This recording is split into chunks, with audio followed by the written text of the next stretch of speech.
Louis Bangatolo, merci de nous retrouver sur ce plateau de la télévision panafricaine. Merci Afrique Média. Rappelez aux téléspectateurs que vous êtes le directeur général de la Bourse des valeurs mobilières de l'Afrique centrale. Vous êtes le marché secondaire de ce grand marché financier de la COSUMAF qui intéresse particulièrement la conférence interafricaine des marchés d'assurance, la CIMA, qui a voulu convier les acteurs du secteur de l'assurance ici au Crystal Palace Hotel de Douala afin que vous puissiez leur présenter toutes les opportunités que représente une entrée sur ce marché financier de l'Afrique centrale. Merci de marquer cet arrêt du plateau de la télévision panafricaine pour nous dire très concrètement comment est-ce que cette sensibilisation se déroule ici au Crystal Palace.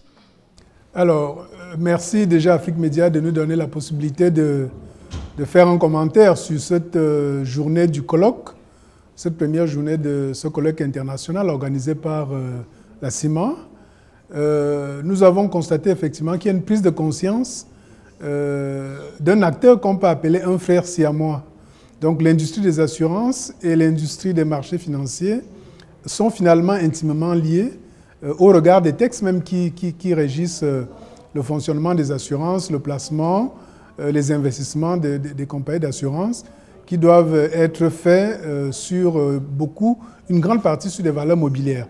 Les valeurs mobilières sont la panacée des marchés financiers et donc aujourd'hui nous pensons que ce que la CIMA a fait et qui était un petit peu une doléance que nous avons faite au niveau de la CIMA, de pouvoir mieux impliquer ce secteur-là pour pouvoir non seulement venir chercher des leviers de rendement, mais également se conformer même par rapport à leur réglementation en matière de dispersion de risques, en matière de diversification des placements. Donc nous sommes très heureux aujourd'hui d'être là et nous sommes très heureux aussi de la tonalité et de la tendance qui est donnée par les principaux acteurs. Donc nous avons vu d'abord une intervention du secrétaire général de la CIMA qui a dit l'objectif de ce colloque, c'est d'amener les compagnies d'assurance à s'introduire en bourse.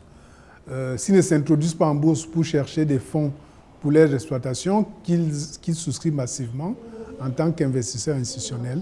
Et nous avons vu aussi le président de la SAC qui est venu exactement avec le même état d'esprit pour dire qu'il y a certainement des prérequis, mais la volonté y est. Il faut que nous expliquions exactement comment nos deux secteurs, nous puissions avoir un échange en win-win.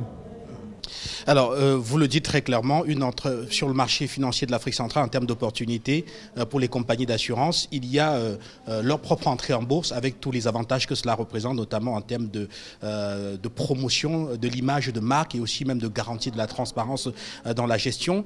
Mais il y a aussi d'un autre côté un autre avantage qui est assez important et d'ailleurs on a suivi en salle, c'est que cela leur permet aussi d'agir en tant qu'investisseur, c'est-à-dire acheter des valeurs qui existent déjà sur le marché. Alors je voudrais de façon résumée que vous puissiez nous dire très concrètement sur ces deux aspects-là, ce qu'offre concrètement le marché financier de l'Afrique centrale aux compagnies d'assurance.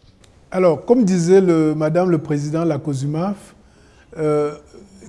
au lieu de se poser cette question, ce qu'il faut savoir, c'est que les compagnies d'assurance sont les seuls acteurs qui ont la capacité dans un marché qui est la rencontre entre l'offre et la demande, d'avoir une position d'équilibre, c'est-à-dire d'agir sur la partie offre, donc en émettant des actifs financiers qui peuvent alimenter donc, la profondeur de notre marché, mais également sur la partie demande en tant qu'investisseur.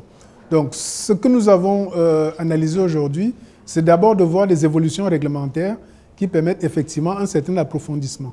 Mais cet approfondissement n'est possible que si les compagnies d'assurance sont prêtes en tant qu'investisseurs à souscrire aux OPCI, c'est-à-dire qu'on vient de présenter, mais également à aller avec des sociétés de gestion d'actifs pour structurer un certain nombre de produits spécifiques dédiés qui peuvent leur être favorables sur du long terme dans le cadre de la gestion de leurs investissements réglementés.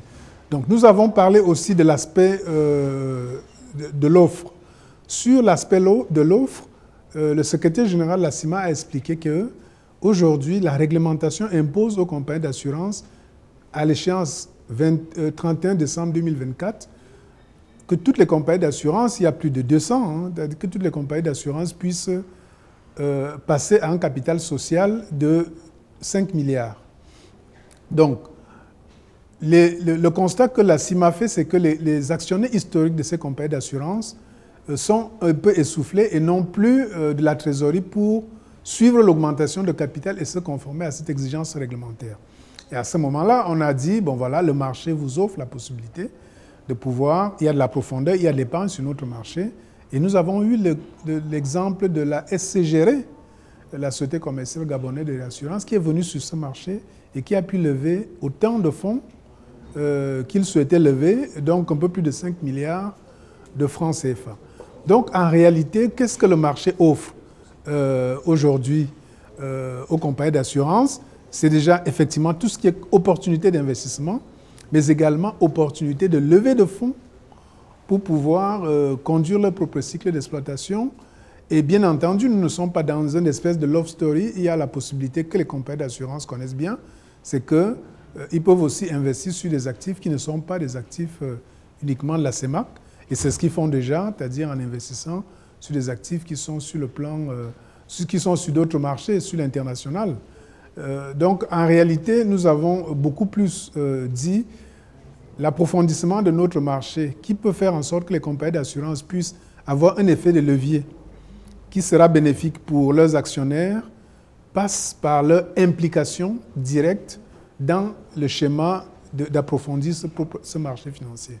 Donc, en fait, c'est le message de sensibilisation que nous avons aujourd'hui.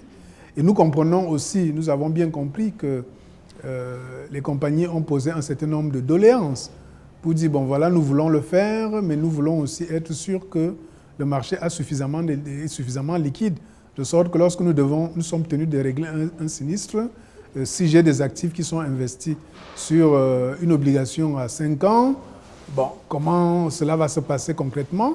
Là, on explique que, bon voilà, dans les règles d'allocation d'actifs que les compagnies d'assurance ont aujourd'hui, et même des sociétés de gestion de portefeuille, il y a une partie qui doit être en cash ou en produits monétaires. Donc, en réalité, les assureurs sont un acteur d'équilibre, comme l'a dit le président de la COSUMAF. Ils doivent alimenter l'offre et la demande, mais également, ils ont compris aussi aujourd'hui qu'ils ont en face d'eux des acteurs qui sont prêts à structurer des produits spécifiques pour pouvoir leur permettre de se retrouver, soit qu'ils sont des investisseurs et veulent donc placer leurs provisions mathématiques, soit qui sont dans la demande de pouvoir avoir des fonds propres suffisants. Et nous avons expliqué d'ailleurs que pour les actionnaires historiques, ils peuvent avoir peur de se retrouver avec une multitude d'actionnaires. Il y a d'abord la valorisation de tout le parcours de l'actionnaire historique qu'ils sont, qui sera rétribué. Parce que si on valorise votre entreprise aujourd'hui à un montant supérieur au prix d'acquisition, je prends un exemple, on vous valorise à 30 000 alors que l'action, vous l'avez achetée à 10 000, vous avez 20 000 francs de prime d'émission sur chaque action, et normalement, généralement, ça rémunère souvent les actionnaires historiques. Donc il n'y a que des avantages aujourd'hui. Et nous pensons que les compagnies d'assurance, c'est-à-dire nous sommes aussi sensibles à toutes les problématiques fiscales qu'elles ont posées.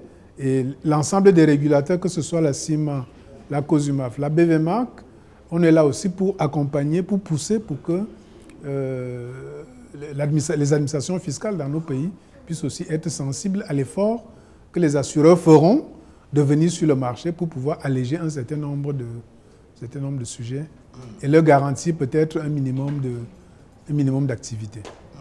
Alors, Lumbangantolo, il faut rappeler que vous, personnellement, vous vous êtes déplacé à Libreville quand la SCGR, la Société commerciale gabonaise de réassurance, voulait entrer en bourse. Vous avez travaillé avec eux sur place à leur donner la méthodologie et même à les accompagner dans un certain nombre de démarches qu'il fallait afin que l'opération soit la plus évidente possible. Ça a été un énorme succès. Est-ce qu'on va dire, monsieur le directeur général, que pour toute société d'assurance ou de réassurance qui souhaiterait suivre l'exemple de la SCGR, que vous êtes prêt à être autant disponible et que cela se passerait aussi facilement que cela s'est fait avec SCGR? Alors, ce que je voudrais d'abord dire, c'est que nous pensons sincèrement que c'est la réussite de l'opération de SCGR qui nous amène là où nous sommes aujourd'hui, qui a amené le régulateur, la CIMA, qui passe du temps à donner des reports de dérogation en dérogation sur les délais réglementaires de la mise à niveau des compagnies d'assurance. Le succès de cette opération a amené les régulateurs à se dire mais il y a un marché qui permet à ce que les compagnies d'assurance puissent aller beaucoup plus rapidement vers la conformité réglementaire que nous leur demandons. Et effectivement, le fait d'avoir accompagné cet acteur-là a permis de conduire cette opération de manière beaucoup plus professionnelle et rapide. Et SCGR a tout le mérite d'avoir, après avoir compris, ils ont innové en matière de roadshow. Parce que ce que SCGR a fait, c'est un roadshow qui a permis d'aller dans les villages, d'aller rencontrer des communautés villageoises, des associations informelles et un certain nombre d'acteurs de la vie sociale gabonaise, mais aussi dans les autres États, y compris même en dehors de la CEMAC. Et cette manière d'avoir fait ce roadshow a contribué au succès de cette opération. Et nous pensons vraiment que cette opération est le point d'ancrage sur lequel le régulateur CIMA s'est appuyé pour se dire, mais finalement, toute compagnie qui est bien gérée, qui est transparente, devrait pouvoir lever les fonds. Et la BVMA qui est là pour pouvoir accompagner n'importe quelle entreprise avec le même procédé, avec la même implication, avec le même accompagnement step by step pour pouvoir leur permettre de connaître la même réussite que l'opération de SCGR. Pour terminer, Monsieur le Directeur Général, on remarque aussi qu'il y a comme un dialogue qui naît concomitamment avec le dialogue entre les compagnies d'assurance et les acteurs du marché et les régulateurs du marché financier de l'Afrique centrale. C'est un dialogue entre les sociétés de gestion de portefeuille et aussi les assureurs sur des produits, des actifs qui pourraient être des produits de réassurance, qui pourraient être développés conjointement par ces deux entités-là. Alors, est-ce que vous suivez ce dialogue un peu en sourdine et si oui, quel est votre degré d'ouverture par rapport à une telle offre qui pourrait arriver prochainement sur le marché, élaborée, je parle ici d'actifs financiers qui seraient élaborés conjointement par les compagnies d'assurance d'un côté et les sociétés de gestion de portefeuille ou alors les sociétés de gestion d'actifs qui existent déjà?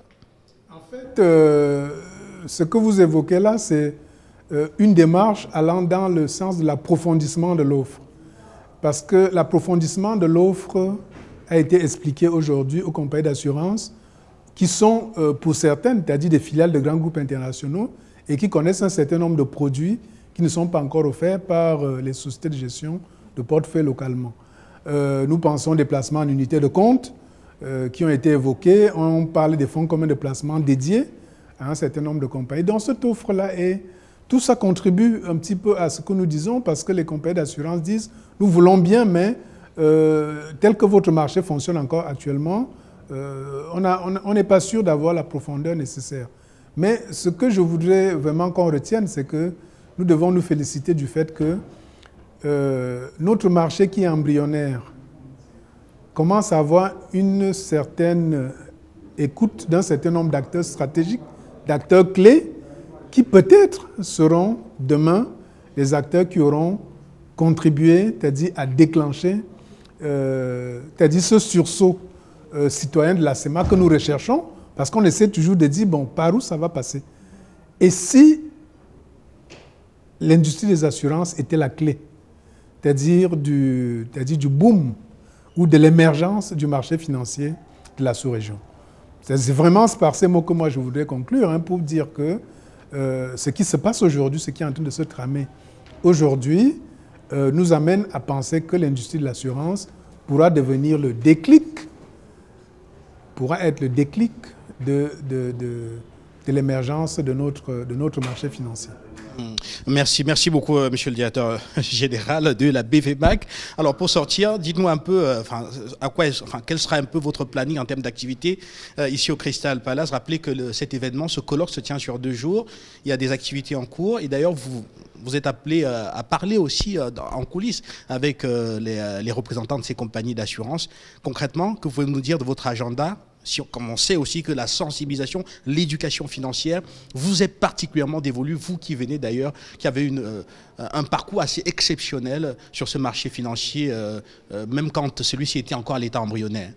Voilà, les acteurs se sont mis d'accord sur le dressage d'un relevé de recommandations à l'attention de tous les acteurs qui sont des décisionnaires sur les obstacles à franchir avant d'arriver à ce que nous essayons d'atteindre. Donc, c'est beaucoup plus, c'est-à-dire ce relevé de recommandations, nous allons être vigilants pour qu'il retrace clairement les desiderata, les attentes de toutes les parties prenantes. Mais la principale recommandation, c'est vraiment de dire que les acteurs regardant dans la même direction, c'est-à-dire parce que nous sommes dans un schéma de convergence, et nous devons acter et écrire et le coucher quelque part que nous sommes dans un schéma de convergence, il n'y a plus de tabou, nous sommes dans une réflexion stratégique de dire un sursaut d'orgueil, nous tous ensemble faisons en sorte que, c'est-à-dire l'Afrique centrale, c'est-à-dire puisse atteindre des performances que nous envions de l'autre côté, parce que nous avons tous les ingrédients sont réunis, et nous tous réunis, nous pensons que nous serons en mesure de faire cette sauce aussi bonne que ce que les autres régions préparent et que nous apprécions tant. Donc on vous dit, tous les ingrédients sont là, mais faites aussi la sauce. On vous a dit, vous prenez telle chose, vous ajoutez là, ainsi de suite. Et donc nous pensons que concrètement, nous allons sécuriser dans les prochaines heures, nous allons sécuriser un relevé de recommandations qui soit partagé, qui soit inclusif et qui permette effectivement de retracer clairement la vision concertée, la convergence de vues et l'approche stratégique partagée entre les parties pour pouvoir atteindre une profondeur de marché financier et de marché des assurances. Parce que si le marché financier s'approfondit, via les compagnies d'assurance, elles-mêmes vont devenir des mastodontes. Voilà. Donc c'est du donnant-donnant.